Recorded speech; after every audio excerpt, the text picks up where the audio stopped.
আসসালামু আলাইকুম। আমি প্রায় সময় ফলো করি বাসে এবং ট্রেনে বৃদ্ধ লোকেরা দাঁড়ায় থাকে আর যুবক ছেলেরা সিটে বসে বসে এনজয় করে।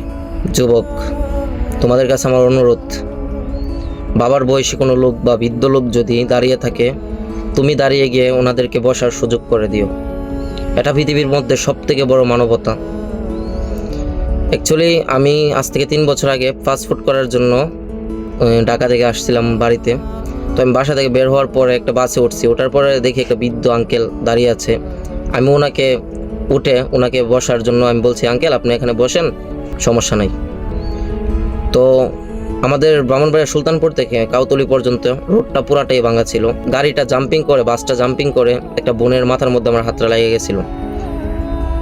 তারপর আবার বাসটা জাম্পিং করে আবার এই বোনটার মাথার মধ্যে হাত লেগে গেছে। তো বোনটা এক পর্যায়ে রাগান্বিত হয়ে আমাকে অনেক রকমের কথা বলতেছিল। আমি বলতেছিলাম, আপু সরি, আমি ইচ্ছা করে আপনার মাথায় হাত দিইনি। তারপরও আপুটা অনেক রকমের কথা বলতেছিল। তো আমি হাসতেছিলাম। ওই পাশের কাকা বলতেছে, তোমার যদি এতই সমস্যা হয় তোমার বাবাকে বলো পার্সোনাল গাড়ি নিয়ে দিতে। আসলে কাকার এই কথাটা হয় নাই। মেয়ের বাবার যদি এত টাকা থাকতো মেয়ে লোকাল বাসে উঠতো না। কাকার এই কথাটা থেকে আরও 10টা ছেলে উৎসাহ পাবে, মেয়েদের শরীরে ইচ্ছে করে টাচ করবে। কাকার এই কথাটাতে আমি সহমত নই।